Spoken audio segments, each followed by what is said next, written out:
Only on Christ 17 TV, back upside your head with another one. Today we're going to switch it up a little bit and we're going to talk about some music. We're going to talk about Bay Area, San Francisco legend, Messy Marv. And we're going to see how long is it going to take, or is he ever going to come out with new music. He's been released from jail about 6 months back, signed with Gold Toes, and we haven't heard a peep from him since. And this is, I grew up back and forth, New York, California, but back in the day, Messy Marv was my shit.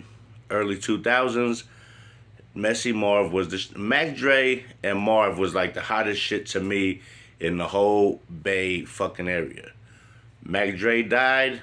Messy Marv to me was like it was the hottest thing. I'm not gonna lie to you. Everything Mesh dropped was fire. He dropped about 1,000 albums. It felt like compilations, features on everything. He had his own shit. He had his own swag, and to me, he's the hottest one to ever come out of San Fran. But drugs, like I tell these kids now, youngsters in the music, doing pills, doing lean. Mess used to do powder, you know what I'm saying? But after a while, once that you do that shit a little bit, it starts to get like this. A little bit more, a little bit more. Now, that's all you're doing. You're doing more drugs than you're doing music. You're doing more drugs than you're making money. And it becomes a huge problem. So, we've seen him at his worst. I mean, we've seen him at Tracy at the Royal Motel tweaked out on Crystal. We've seen him in Richmond, in 10 City, tweaked out. We've seen him all over the place tweaked out before he went to jail. And the cold thing is, you never want to see anybody like that. You know what I'm saying? You got to somehow find them help. Jail was the only thing that probably stopped him from dying, ODing, with all this shit that's out now with the fentanyl and all that shit. He'd probably be gone already. So I'm thinking jail saved his life. When he was going in, he was making no sense. And this is somebody whose music I love, and I was praying for him to get well. And when he came home, he sounded like he had a little bit more sense. And hopefully the family, his cousin, the girl who was showing him when he first came home, he was getting a haircut, and he sounded like he was getting a little bit back to normal. Hopefully that circle is keeping him away from the drugs. Because this guy's catalog in the Bay Area is out of this world. He could just do shows on his old music and go on tour and kill him. With all them classics, all the shit. He got classics after classics after classics. And I just want to know, is he coming back to making more music? Is he in the lab right now cooking some shit up and just not showing his face? And when he does come out, he's going to have some bangers. Because I will say this, from what I heard, it takes him no time to drop no songs. He like Pac. They could drop songs like this. He could drop 5, 6 songs in one day if he felt like it. That's the kind of musical genius Messy Marv is. And it's just, you get all this money, you get all this fame, and you're on top of the world. I mean, fancy cars, nice fucking houses, you got all the bitches you want, you got money in the bank, and then everything falls apart over drugs. Next thing you know, you in the worst hotels where they doing all the drugs. You in Tent City, you ain't got $1 to your name. You done sold your chains and shit goes bad. But the thing is, everybody falls.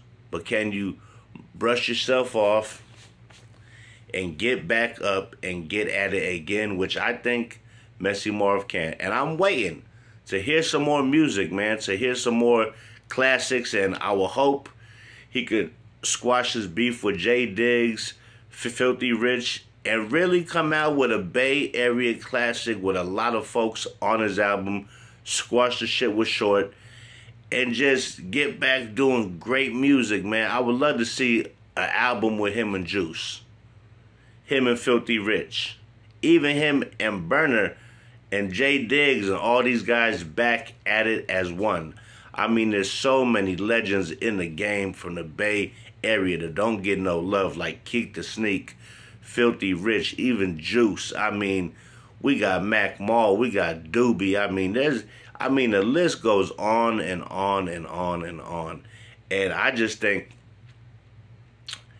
if they keep him away from the drugs and they keep him focused and they get him in the booth around good, solid folks, I think he's coming back for a major comeback from a major downfall. And how good would that be to see one of the legends that we grew up on come back and just say, hey, yeah, I fucked up. I dissed a lot of motherfuckers. I was high on drugs. I was not at my best. I was at my worst. Went to jail, went to prison, 5 years, armed robbery, did time in Texas. He was doing time in Texas, then he was doing time here in San Jose, and he's been released, and we ain't heard a peep from Messy Marv. Nobody's done filmed him outside, seen the motherfucker. I think Mess is somewhere cooped up, making music, which I hopefully we get to hear something soon. But I got this feeling next year, in a few more months, we're gonna hear some shit. He's been out for about 6. I'm thinking if they keep him good, keep him on some weed, maybe a little bit of drink, but not too much drink, and away from the crystal meth, all the shit, the coke, I think, man, this guy can come back and take back the Bay Area scene. I mean, if we can get a song with him, Filthy, Jay Diggs, and Short, that'd be legendary. All 3 dudes he beefed with. Squash all the beef, come back, fresh to death. Because, listen, even Jay Diggs said, I don't know what the fuck happened to Mess. That was my man's. But he started getting too high. And this is a Bay Area legend. I love me some Messy Marv fucking music. I'm not gonna lie to you. He's got classics, but drugs be the downfall to movie stars, musicians. How many guys have OD'd? We just lost Rich Homie Quan on fentanyl. I mean, this shit is Coolio died, what, about a year back on fentanyl. The shit they put now inside the drugs, people don't need to do nothing but go to the cannabis club, get them some good herb, smoke them some good herb, maybe get you something to drink on, and vibe like that, man. The drugs ain't like the drugs from the 80s and the 90s. These motherfuckers putting everything in it, and kids, musicians, actors are dropping like flies. People are dying at an alarming rate. But Messy Marv, Marvin Watson, can't wait to hear this guy come back with some great music.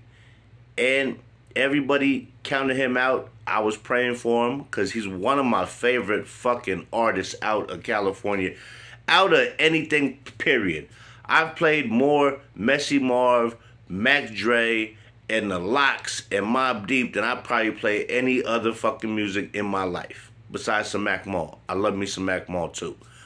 But I'm just hoping that by him being away, he's working hard, cooking up some shit for the music industry, and come back and take back the Bay Area, because his sound was a different kind of sound. Him and Mac Dre's sound was a sound that cannot be copied, duplicated. These two guys one is dead and one went down the wrong path of drugs and prison, but he's back, he's free. He signed the Gold Toes. And I know this.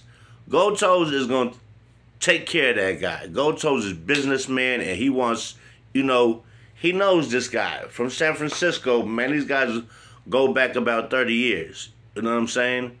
So I just want to see some good music. I want to see him come back, slapping. No more playing with my nose, no more of that music. Just make some real player music. Bay Area player music. You know what I'm saying? Can you imagine him getting on the song Back, him and Quinn? I mean, there's a lot of Bay Area legends that got old, that started to fuck around, fell off, fucking with drugs, or either got shot like Keek the Sneak. He in a wheelchair, so I know it's hard for him to even want to make new music because of, he's stuck in a wheelchair. And I wish he could walk again. I wish. Hopefully one day Keek can. But Messy Marv, we waiting for you. We love your music. We praying for your upcoming, not your downfall, but your upcoming, your resurrection. That's what we praying for, real fans of the Bay Area, real Messy Marv fans. And I'll be real. Hurry the fuck up, Mess. I want to hear some of that new shit, man. I want you to cook up some of that Frisco shit, man. Some of that Eddie Street shit, man. You feel me? I'll be waiting. I've been praying for you to come home from jail, get back right, get your mind right first, man. Get your mind right, and everything else will follow. But this was a quick little spill on Messy Marv, Marvin Watson, the Bay Area San Francisco legend, one of the best to ever do it from the Bay. The catalog is ridiculous, over 20 albums. And how many compilations this dude done made? Had his own little fucking record label and all kind of shit, and just drugs just took everything down. But a major downfall is called for a major fucking comeback. And we here, we waiting, we praying for you, Mess. And we want to see you back at it. You know what I'm saying? Snap back at. Pop out. Show them what's up. And with that being said, man, hit that like, hit that subscribe. It won't cost you a dime, and it absolutely costs you nothing to push that button. So with that being said, Messy Marv, we waiting for you. We waiting for you, my brother. Bay Area, San Francisco legend, Messy Marv. And I'm Christ 17 TV, and I will definitely catch you guys on the flip side. Come on, Mess. We need that motherfucking Frisco shit, man. We need that Frisco Eddie Street shit, man. Play his shit. Pop out, man. Drop some music. See you soon. Hopefully, I'm praying for the new motherfucking music drop real quick. And with that being said, I'm Christ 17 TV, and I will definitely catch you guys on the flip side, baby. Back at you with more.